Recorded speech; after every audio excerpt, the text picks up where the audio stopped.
Hi, this is Denise Estrada, and you're watching True School Sports. All right, thank BT said, is he gonna fight at light heavyweight now, which he would be able to make since we have day before weigh-ins now, or is it just gonna be 190-pound Marciano versus a 250-pound monster? David, Yeah, I've rigged the question. I've rigged the question in Marciano's favor a lot, because I don't think he'd win on points in a 10-round modern I'm fight. back. Yeah, I don't know what's going on with StreamYard. I'll be honest with you. I don't think heavyweights before Muhammad Ali's era could compete with this era's top dogs. Yeah, I don't either. I just think they're too small.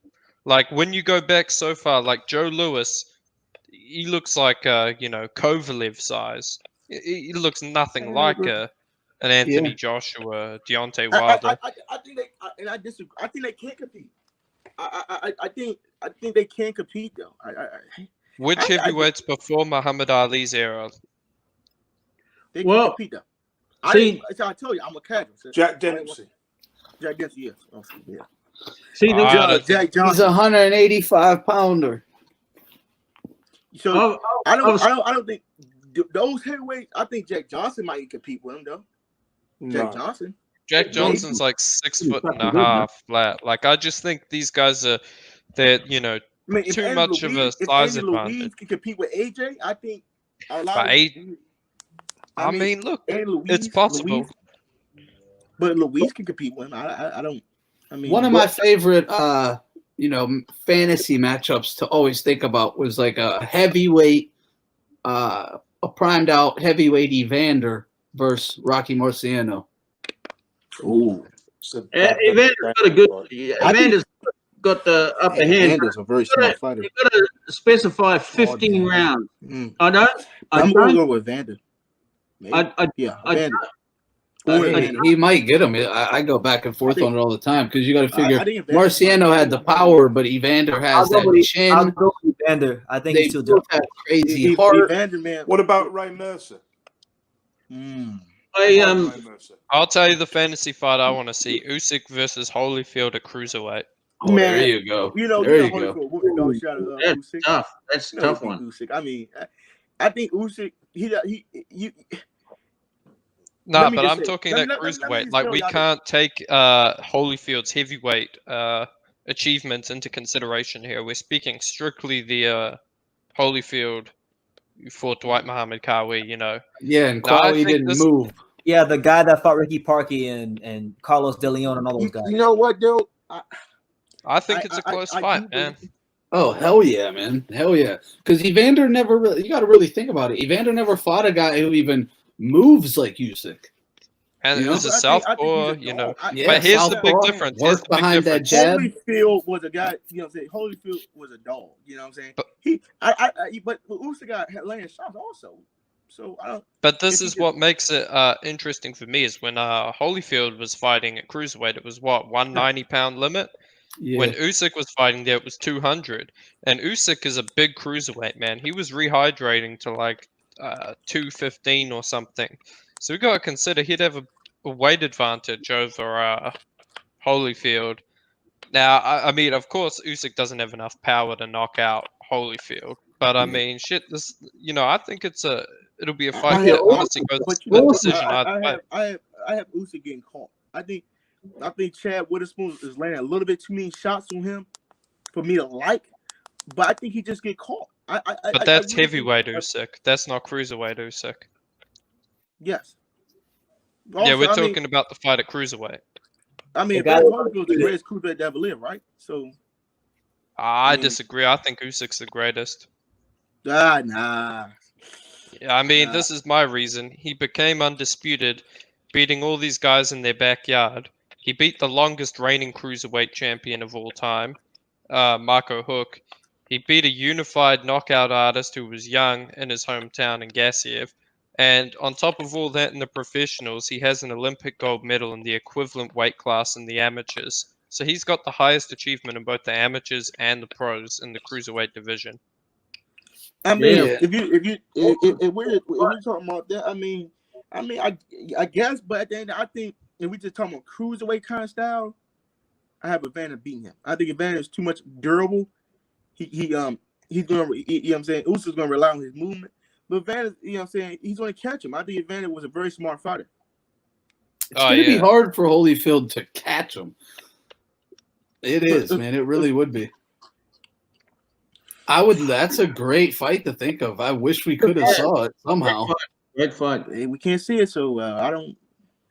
Look, I'm not going to be mad at anyone for picking either way. I mean, that's Also, a fight that. I don't know who I would pick.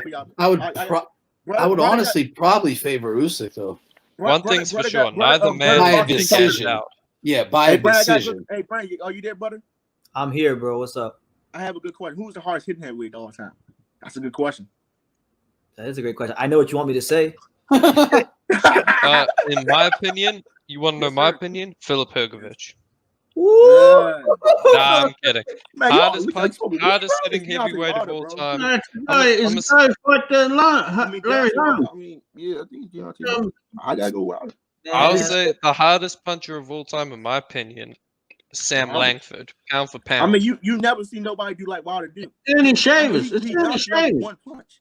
That's unheard of in boxing history, bro. Maybe well, let's be honest, it is unheard of to knock somebody. Ernie Shavers, not in the heavyweight division. That's quite common. Ernie Shavers is the hardest hitter in the heavyweight division. I don't think definitly one of them. Actually, I'll go. But you know what? Like Mike Tyson used, like, you know what I'm saying, like somebody was Mike Tyson used force. Deontay Wilder he don't use force. Yo, honestly, I'm gonna go with George on that one. You know who I don't think gets enough mentions in this conversation? Vladimir Klitschko. That man could punch. Absolutely. Vladimir Klitschko.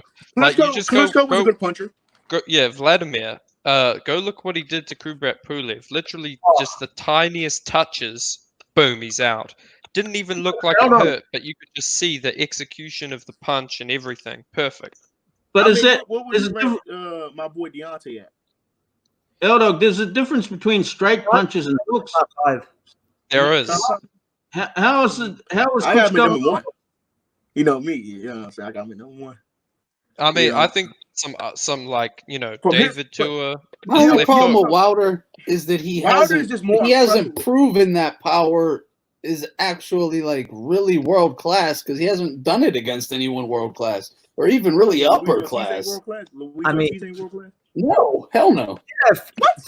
To Wilder's credit, though, he did out in the 12th round. How free he got up was divine intervention. Look, I'm gonna say this, man. Wilder, I do think he punches hard, but the problem is he hasn't knocked out the opposition with, you know, great punch resistance. Like, if he knocked out someone who at the heavyweight division has like a real good jaw and is a top level guy. Joseph Parker. If he landed a one punch knockout on Joseph Parker, I'd be thinking like, shit. You know, this guy knocked out a former world champion who's young, got a solid chin, was a top contender. But I mean, all the guys he's knocked out are not guys with great punch resistance. I mean, and most of them aren't very in shape guys either. Yeah. I mean, we can't criticize that because this is the heavyweight. Well, we're not criticizing it. We're just saying, like, if we're gonna rank them in all-time power, because you can't like George Foreman got Joe Frazier out of there in 2 rounds. So like, it's kind of hard. That's some real power there. High standard, right there. That's a pretty damn high standard. Yeah, I mean, brother, boxing talk. I think a lot of us recognize Deontay is one of the great talents, a potential talent that wasn't used right. He wasn't, you know, it's super talented guy, and they didn't prepare him properly. Brian, that's what we think. I mean, we're just having this talk, you know what I'm saying? But the rap conversation, man, that rap conversation was pretty cool. Though. Muhammad Ali is probably one of the greatest heavyweight chins of all time. Alex Collins asked that. George Chuvalo, definitely another one. He should have gone down so many times, and he never went down. He should have gone down to Ron Lyle, and then he beat Ron Lyle up in the later rounds. Yeah. That I would say the best heavyweight chins of all time. I mean, Rocky Marciano, Muhammad Ali, Vitaly Klitschko. Like, Vitaly Klitschko, his chin was fucking solid. Absolutely. I mean, Like, how could you be like Ali? Would you want to take a punch from Deontay Wilder? Go down. Would anybody want to take a punch? Punching Deontay Wilder? Hell no. Look, I've already said that for no amount of money, I'm taking a punch from Wilder because I think he might actually kill me. Listen, brother Boxing, I took a there's a video on my channel. I held a body shield and I let this guy, a fighter named, I don't know, you probably don't know who this is, but Gamalia fight. He's a 17-1 British 122 pounder. I think he's 122. He fought to 122. That was enough. I don't want to see no heavyweight power. I'm good on that one. Yeah, Hey, Alex, you're right film about a video of Hrgović punching you in the face, BT. Huh? You should film a video next time you're at window of Hrgović getting a right hand straight to the jaw, man. How does he camp in knuckles? I'm good. I don't got no insurance for that. I'm good on that one. All right.